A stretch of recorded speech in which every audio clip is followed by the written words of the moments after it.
यस्य प्रसादाद् भगवत्प्रसादो यस्य प्रसादन्न गति कुतोऽपि धायं स्तुवं स्तस्य यशस्तिसन्धं वन्दे गुरुश्रीचरणारविन्दं श्रीराधारमणसमारम्भ्यां निताय गौराङ्गमध्यमाम् अस्मदाचार्यपर्यन्तां वन्दे गुरुपरम्पराः।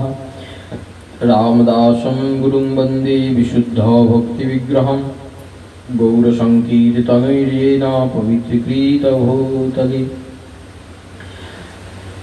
इष्टदेव वन्दमोर नित्यानंद राय चैतन्य कीर्तन स्फुरे जहार कृपाय वंशाकल्पतरुभ्यश्च कृपा सिन्धुभ्यैव च पतितानां पावनेभ्यो वैष्णवेभ्यो नमो नमः।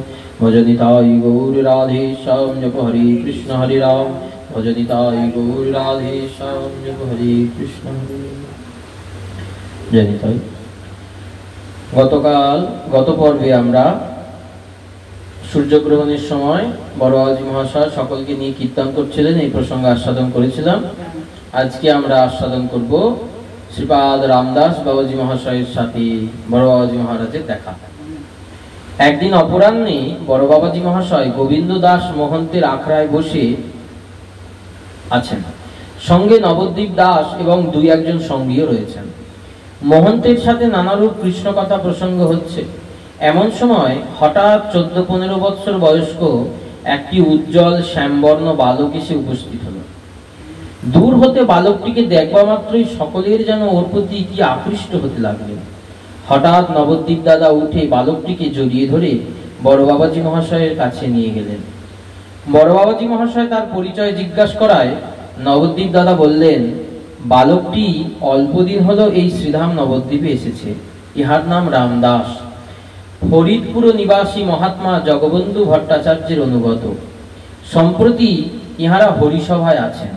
নবদ্বীপে যে হরিসভা মন্দির, সে হরিসভা মন্দিরে আছে। এই বালকটি বড়ই অনুরাগী। নিতাই চাঁদ নাম সংকীর্তন বিষয়ে ইহাকে বড়ই কৃপা করেছেন। ইহার মধুময় কণ্ঠে প্রেমমাখা নাম কীর্তন শুনে পাষাণ হৃদয় বিগলিত হয়ে যায়। ঘোর পাষাণ্ড যে ব্যক্তি, তারও প্রাণ ক্ষণকালের জন্য হানিতাই গৌরাঙ্গ বলে কেঁদে ব্যাকুল হয়। শুনেই বড় বাবাজি মহাশয় রামকে আলিঙ্গন পূর্বক কাছে বসালেন। বালক রামদাস অভিনব অপ্রাকৃত এক সুশীতল বক্ষ স্পর্শে অতীব বিস্মিত হয়ে নিজের হৃদয়ে নানারূপ আলোচনা করতে লাগলো এবং পুনঃ পুনঃ বড় বাবাজি মহাশয়ের আপাদমস্তক ভালো করে নিরীক্ষণ করে দেখতে লাগলো। এইরূপ ভাবে কিছুক্ষণ পরে বড় বাবাজি মহাশয় রামের পিঠের ওপর বাম হাতটা দিয়ে বললেন, চলো ভাই যাওয়া যাক। এই বলে মহন্ত মহারাজকে দণ্ডবত প্রণাম করে সকলেই চলে গেলেন। ক্রমে চৌমাথা রাস্তার উপর আসলেন। ভাই রাম, একটি নাম ধরো তো। বলতেই রাম নাম ধরল। হরি বল রে ভাই, গদাধর গৌরাঙ্গ বসু জাহ্নবা নিতাই, বসু জাহ্নবা নিতাই সীতায় অদ্বৈত গোসাই। একে বালক, তার উপরে মধুময় কণ্ঠস্বর, তাতে আবার অনুরাগ মাখা। কাজী নামটা এতই মধুর লাগতে লাগলো যে যে শুনিতেছে সেই যেন সে সময়ের জন্য প্রাকৃত রাজ্যের কথা ভুলে প্রেমানন্দ সাগরে ডুবে যাচ্ছে। রামদাস প্রেমানন্দে বিভোর হয়ে আগে আগে গাইছে, আর বড় বাবাজি মহাশয় এবং অন্যান্য সঙ্গীগণ তাঁর দোহার কি করছেন। এক এক সময় রামের এক এক ভাব মাখানো আখর স্ফূর্তি হচ্ছে। দেখো, এখানে একটু প্রসঙ্গ বলি যে বাবাজি মহাশয় কিভাবে তৈরি হলেন। হঠাৎ করে বাবাজি মহাশয়ের সাথে বড় বাবাজি মহাশয়ের মিলনটা হলো বটে, কিন্তু তার আগে তার আগে রামদাস বাবাজির একটা জীবন ছিল। রামদাস বাবাজির বাড়ি ছিল বাংলাদেশের ফরিদপুর জেলায়, যার জন্য আমরা গাই ফরিদপুর ইন্দু শ্রী গুরু রাম। সেই ফরিদপুরে দুর্গাচরণ গুপ্ত এবং সত্যভামা দেবী তার হচ্ছে মা, যেই জন্য আমরা বলি দুর্গাচরণ পিতা শ্রী গুরু রাম, সত্যভামা মাতা শ্রী গুরু রাম। রামদাস বাবাজি মহাশয়ের জন্মলীলা কীর্তন আমরা গাই। তা সেই রামদাস বাবাজির মাত্র ছোট বয়সে, খুব অল্প বয়সে তিনি ঘর ছেড়ে বৃন্দাবন চলে যান এবং বৃন্দাবনে গিয়ে দেখা হয় কার সাথে না, জগৎবন্ধু সুন্দরের সাথে। ওই দেখো সরগোস্বামীর পাশে যার ছবিটা ওখানে লাগানো আছে, দাদামশাইয়ের আগে, ওই যে হাত জোর করে বুকের কাছে বসে আছেন, জগৎবন্ধু সুন্দর সাদা কালো ছবিটা, হ্যাঁ, ওই যে জগৎবন্ধু সুন্দরের সাথে প্রথম রামদাসের আলাপ হয়। তার রামদাসের নাম তখন রামদাস ছিল না, তার নাম ছিল রাধিকা, নাম ছিল রাধিকা প্রসাদ দত্ত, দুর্গাচরণ দত্তের পুত্র রাধিকা প্রসাদ দত্ত। তা সেই রাধিকাকে বন্ধু সুন্দর রাধিকা বলতেন না, কারণ বন্ধু সুন্দর তো এতই রাধা প্রেমে বিভোর থাকতেন যে উনি রাধা নাম শুনলেই মূর্ছিত হয়ে যেতেন, ভাব সমাধি হয়ে যেতেন বন্ধু সুন্দর। তা সেই বন্ধু সুন্দর রাধা রাধা রাধিকা বলতেন না, কি বলতেন? সারিকা, আমার সারিকা। তা সেই বন্ধু সুন্দরের কাছে ছোটবেলাটা কেটেছে রামদাস বাবাজি। সেই বন্ধু সুন্দর এত কঠোর নিয়মে বাবাজি মহারাজকে রেখেছিলেন যে এরকম কঠোর নিয়মে ছিলেন বলেই বাবাজি মহারাজ তৈরি হয়েছিলেন। কিরকম বলছেন, বইতে বর্ণনা করছেন চরিত মাধুরীতে, এটা হচ্ছে চরিত সুধা দাদামশাইয়ের জীবন চরিত, এর আরেকটা বই আছে সেটা হলো চরিত মাধুরী বাবাজি মহারাজের জীবন চরিত।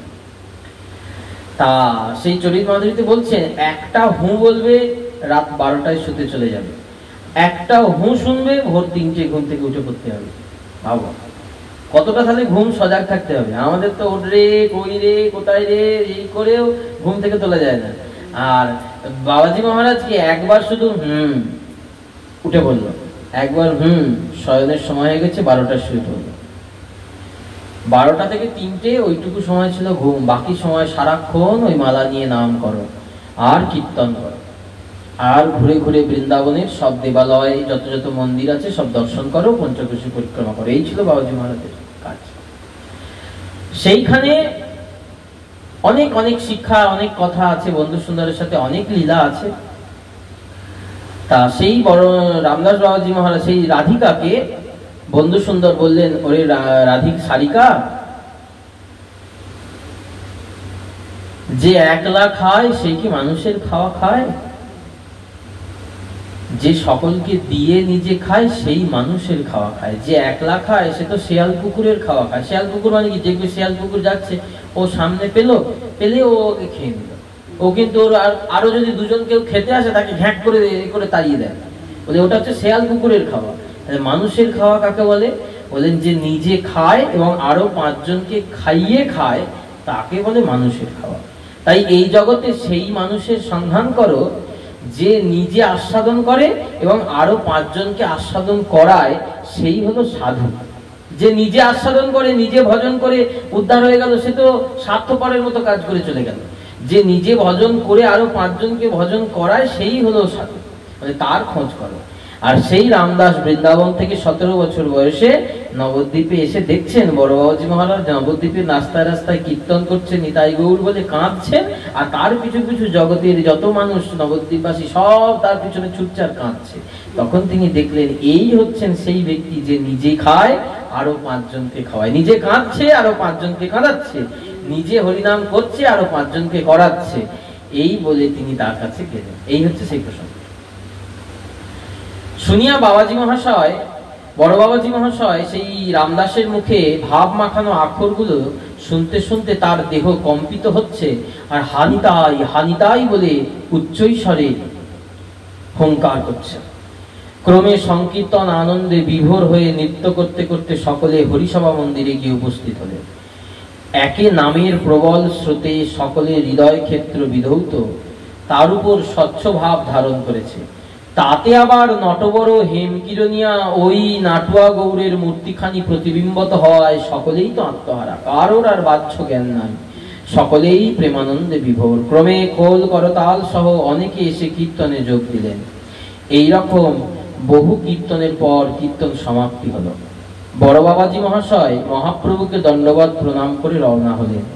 প্রেমের মূর্তি সরল হৃদয় বালক রামদাস বাবাজি রামদাস বড় বাবাজি মহাশয়কে দণ্ডবত প্রণাম করা মাত্র তিনি প্রেমাদ্র হৃদয়ে তাকে জড়িয়ে ধরে আলিঙ্গন করলেন। বললেন, ভাই তুমি আজ আমাকে বড় সুখী করলে। নিতাই চাঁদের চরণে প্রার্থনা করি দিন দিন তোমাকে প্রেম ধনে ধনী করুন, তোমার দ্বারা জগতের লোক সুখী হোক। তুমি যতদিন নবদ্বীপে থাকবে ভাই একবার দেখা দিও।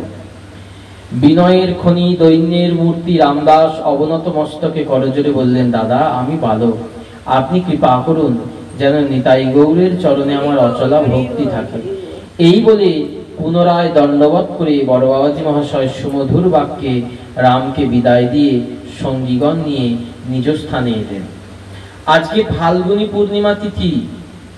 বালক বৃদ্ধ পুরুষ নারী সকলেই আনন্দে বিভোর, সকলেরই হৃদয় প্রফুল্ল, সবাই নিজে নিজে কাজে ব্যতিব্যস্ত। বালক বালিকাগণ আবির পিচকারি নিয়ে ছুটাছুটি করছে, ব্যবসায়ীগণ নিজ নিজ ব্যবসায়, বাড়িওয়ালা যাত্রী সংগ্রহে, যাত্রীগণ ঠাকুর দর্শনে, শাক্ত ব্রাহ্মণগণ ঠাকুরের দোলযাত্রা উৎসবে এবং বৈষ্ণবগণ তাদের প্রাণের প্রাণ আনন্দময় শ্রী গৌরাঙ্গ দেবীর আবির্ভাব উৎসবে উন্মত্ত। নানা দেশ হতে বহু সংখ্যক যাত্রী আসছে নবদ্বীপে। আবাল বৃদ্ধ বালক বনিতা সকলেরই হাতে আবির, সকলেই অতি ব্যস্তভাবে শ্রীমন মহাপ্রভুর দর্শনে ছুটে যাচ্ছেন ধামেশ্বর মহাপ্রভুর মন্দিরে। মহাপ্রভুর দরজায় অত্যন্ত ভিড়, ভিতরে কীর্তনিয়াগণের গান হচ্ছে। রাজেন দাদা নামানন্দে বিভোর, সকালবেলা নাম করতে করতে নগর ভ্রমণ করে বেলা অনুমান 12টার সময় আশ্রমে ফিরে আসলেন। সকলেরই অঙ্গে ধুলা এবং আবিরে পরিব্যাপ্ত। রাজেন দাদার চক্ষু দুটি ভাবে ঢুলু ঢুলু ঈষৎ লাল হয়ে গেছে। দেখিলে বোধ হয় যেন তিনি এই রাজ্যে নাই। একবার বলছেন, আহামরি আজ আমার প্রাণ গৌরাঙ্গের আবির্ভাব তিথি। পতিত পাবন পরম দয়াল নিতাই গৌরাঙ্গ দেবের কৃপায় কাল কলি কবলিত অধর্ম পরায়ণ নিন্দুক পাষণ্ডীগণ হেলায় উদ্ধার হইতেছে। হইবে, কেবল আমার হেন ভণ্ডের উদ্ধারের উপায় নাই। আমি শুধু কেবল ভণ্ডামি করে গেলাম, আমার দ্বারা কোনো ভজন হলো না, আমার দ্বারা কোনো সাধন হলো না। দেখো বড়জি মহাশয় যিনি সারাক্ষণ নিতাই নিতাই বলছেন, যিনি সাক্ষাৎ নিতাই, তিনি বলছেন আমি ভণ্ড, আমার তো কিছুই করা হলো না। আমি কি বলি, আমি তো করছি, আমি করিনি, কে বলেছে? এইখানেই সাধকের সাথে সাধারণ মানুষের ভাবনার পার্থক্য, মুখের বাক্যের পার্থক্য।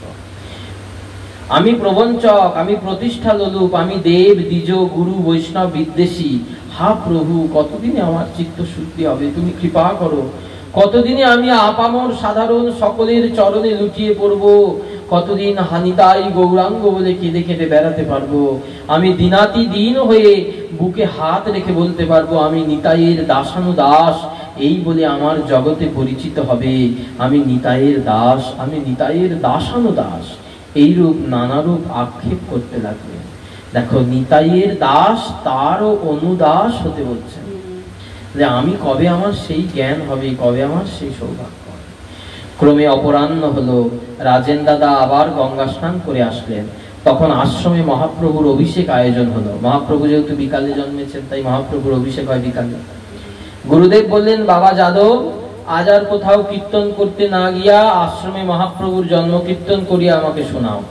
রাজেন দাদা, যে আজ্ঞা বাবা তাই হবে বলিয়া নবদ্বীপ দাসকে কীর্তনের আয়োজন করতে বললেন। ঠিক সন্ধ্যার সময় মহাপ্রভুর অভিষেক আরম্ভ হলো। রাজেন দাদা জন্মোৎসব কীর্তন আরম্ভ করিলেন।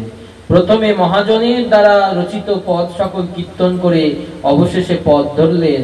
বদনে বলো জয় জয় শচির কুমার, গৌরামার নিগম নিগুর অবতার।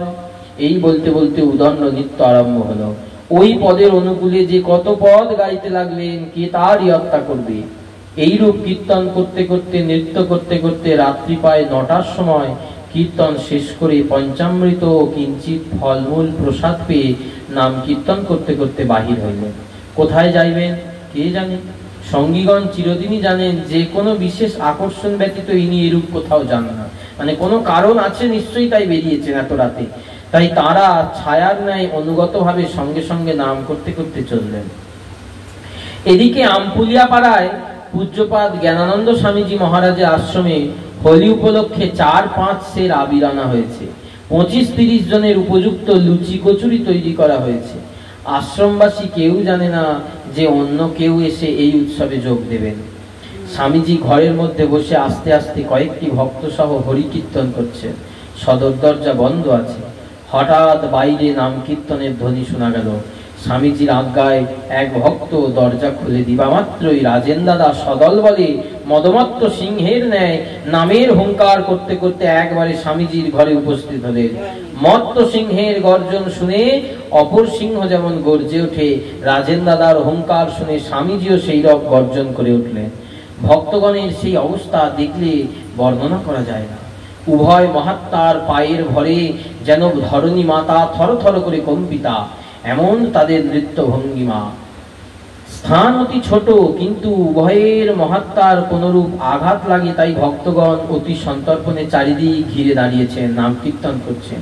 ক্ষণকাল পরে কৌশলী ভক্তগণ পরামর্শ করে নানারূপ কৌশলে নিত্য কীর্তনকারী মহাপুরুষ দুইকে নিয়ে নিজে অঙ্গনে বাহির হলেন, উঠোনের উপর এসে দাঁড়ালেন। এই মহাপুরুষ দ্বয় বাহ্য দৃষ্টিতে ভিন্ন ভিন্ন পথের হতে পারে, ভিন্ন ভিন্ন মতের হতে পারে, কিন্তু এমনই আন্তরিক ভালোবাসা যে উভয়ের মিলনে কেউ বুঝতে পারবেন না যে উহারা দুইজনে দুই পথের পথিক। উভয় মহাত্মার শিষ্যগণের ঐরূপ ধারণা। কেউ কেউ মনে দৃঢ় ধারণা করে রেখেছেন যে রাজেন বাবু এবং স্বামীজি দুই ভাই। উভয় দলের ভক্তবৃন্দকে দেখবা মাত্র হৃদয়ে একটা অনির্বচনীয় ভাবের উদয় হলো। একদল গৈরিক বসনধারী শিখা সূত্রবিহীন মণ্ডিত মস্তক, অপর দল শুভ্র ডোরকৌপিন বহির্বাস ও শিখাকণ্ঠীধারী। একদল শাক্ত সন্ন্যাসী, অপর দল বৈষ্ণব, কিন্তু পরস্পর দেশ ভাব রহিত। পরস্পর পরস্পরকে দেখবা মাত্রই দণ্ডবত প্রণাম করছেন, প্রেমালিঙ্গন করছেন। উভয় দলের ভক্তবৃন্দ দুইজন মহাপুরুষকে গুরু বুদ্ধি করে থাকেন। অঙ্গনে বাহির হওয়া মাত্রই আবির খেলা আরম্ভ হলো। যত যত মন মন আবির ছিল সব নিয়ে চারিদিক লাল হি লাল হো। হঠাৎ রাজেন দাদা বসন্ত সুরে পথ ধরলেন, আজ ফাগু খেলত গোরা গদাধর সঙ্গে, কুমকুম মারত দোহাঙ্গে, মারে পিচকারি গুলি গোলালো, আবিরে তনু লালো হিলালো, রসবতী খেলত নাগর সঙ্গে, মারত কুমকুম শ্যামের অঙ্গে। আহায় অরুণয়র আরে আবিরে অরুণয় আখি মেলিতে না পারে, হারিনো হারিনো শ্যাম বলে বারে বারে। আরে খেলাতে হারিয়া শ্যাম পলাইতে চায়, চৌদিকে সহচরি পথ নাহি পায়। হারুয়া হারুয়া বলি দেই করো তালি, লইয়া পাগরি কেহ কেহ বাবাসরি। এইভাবে চারিদিক লাল হি লাল লাল হি লাল কীর্তনের ধ্বনিতে ছুটে উঠল। এই বলে সকলে অপূর্ব ভাবে নৃত্য করতে লাগলেন। হঠাৎ নবদ্বীপ দাসের হৃদয়ে ললিতা সখীর আবেশ হলো। তিনি অমনি কীর্তন ধরলেন, ধ্বনি কহে সযুথে বিশাখা, আহো তো আমরি কিলাজের কথা শোনো বিশাখা ধ্বনি, নিতুই নিতুই খেলায় হারে নাগর শিরোমণি, আমরি কিলাজের কথা শোনো বিশাখা ধ্বনি। অমনি রসপুষ্টির মানুষে যদি কেউ কোনো পক্ষ অবলম্বন করে তবে তার প্রতিপক্ষ হওয়া রাজেন দাদার চিরকালের স্বভাব। আজকে নবদ্বীপ দাস হয়েছে বিশাখা পক্ষ, আজ ইনি অমনি বিশাখার পক্ষ অবলম্বনে পথ ধরলেন। নাই কি মনে ললিতে সেই সেই দিনের কথা, তোমার নাই কি মনে ললিতে, কুসুম চুরি কি ঝগমারি হয়েছিল তথা, সেই সেই দিনের কথা। উনি ললিতা বলছেন, দিবানিশি রায়ের লাগি পাগল পারা শ্যাম, গোঠে মাঠে বাঁশরিতে জপে রাধা নাম। অমনি বিশাখা বলছে, ভাটের মুখে নাম শুনে কে কাঁদে দিবানিশি, শয়নে স্বপনে মনে ভাবে কাল শশী। ললিতা বলছে, হ্যাঁ গো, রাই দেখিতে কদম তলায় কে করেছে থানা। রাই দেখার জন্যই তো কদম তলায় শ্যাম বসে থাকে। বিশাখা তখন, বিশাখা হচ্ছে কৃষ্ণের পক্ষে আর ললিতা হচ্ছে রাধারানীর পক্ষে।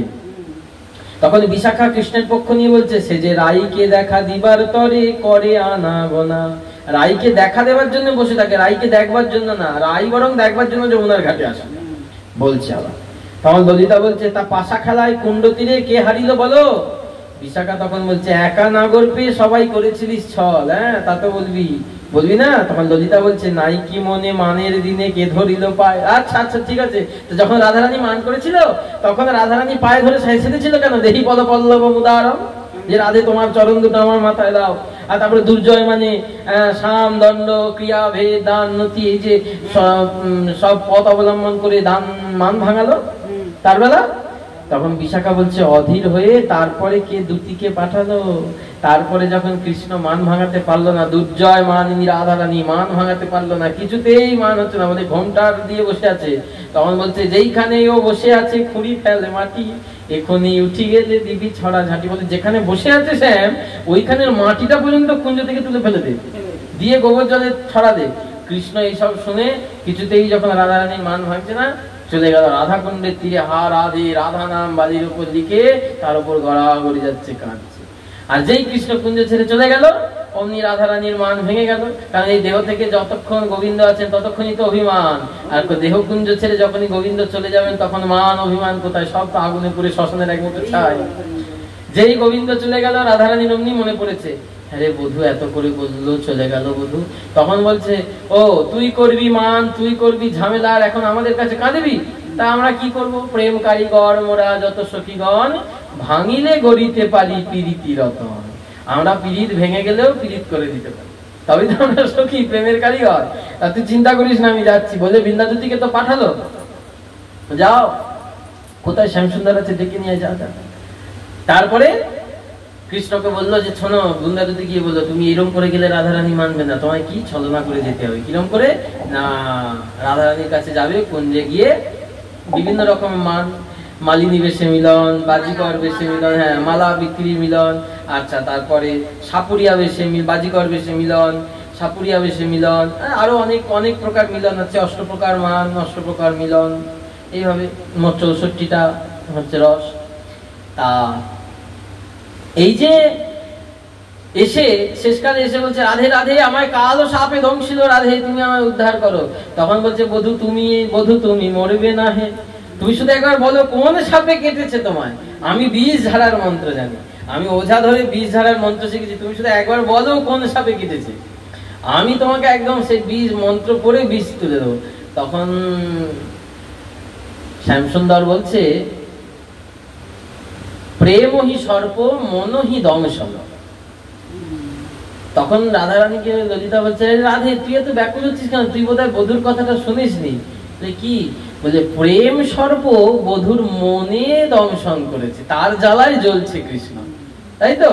বলে তাহলে বল, যে যদি পায়ে সাপে কামড়ায় তা হাঁটুতে বন্ধন দেয়, আচ্ছা হাতে সাপে কামড়ালে কনুইতে বন্ধন দেবে, অন্য জায়গায় সাপে কামড়ালে উপরে বন্ধন দেবে, তার তো মনে সাপে কামড়ালে তুই বন্ধনটা কোথায় দিবি? তখন রাধারানী বলছে, তখন কি করছেন? বাহু পশালিরা এই নাগরে নীলকলে, বাহু পশিয়ে হৃদয়ে হৃদয়ে শ্যামসুন্দর রাধারানী দুজনের হৃদয়ে হৃদয়ে মিলন হলো, তার হৃদয়ের জ্বালা দুটি চলে গেল। তাই তো হয়েছিল। তারপর দ্যুতিকে কে পাঠিয়েছিল? দ্যুতিকে আনতে, দ্যুতিকে দিয়ে তো রাধারানী পাঠিয়েছিল। ও মানও করবে, ছেড়ে থাকতে পারবে না। ললিতা তখন বলছে, রাজকুমারকে নারীর দ্বারে করিল কোটালি। বিশাখা তখন বলছে, রাজকুমারী মুক্তা চুরি সব কি পাশরিলি? রাজকুমারী যে মুক্তা চুরি করেছিল সেটা ভুলে গেছিস? ললিতা বলছে, রাজার নন্দন বনে বনে কে ধেনু চড়ায়? সে যদি নন্দরাজার ছেলে হবে, তা নন্দরাজার ছেলে, বৃন্দাবনের রাজা নন্দরাজার ছেলে, সে যদি ওই গরুর পিছনে হ্যাট করে গরু চড়ায়, গোবর মেখে বসে থাকে, সে কি আবার রাজার ছেলে নাকি? বিশাখা বলছে, বলো বলো রাজনন্দিনী কোন রমণী দধি বিকে যায়? বলো, তুমি রাজারও নন্দিনী, আর রাজার নন্দিনী হয়ে তোমাকে তোমার বাবা এই গোয়ালার ঘরে বিয়ে দিয়েছে, যার জন্য এই গোটে মাঠে তোমাকে দধি ঘোল বিক্রি করতে হচ্ছে, মথুরার ঘাটে নানলীলায় বলেছে তো। তখন ললিতা, কি সুন্দর হচ্ছে মধুর জায়গাটা দেখো। তখন ললিতা বলছে, নারীর বেশে যাবে লয়ে কে পড়ালে পায়? ওই যে নারীর বেশে যাবক লয়ে কে পড়ালে পায়? আর বিশাখা বলছে, রাজার মেয়ে কাহার তরে কাননে বেড়ায়। ওই যাবক মানে কোথায়?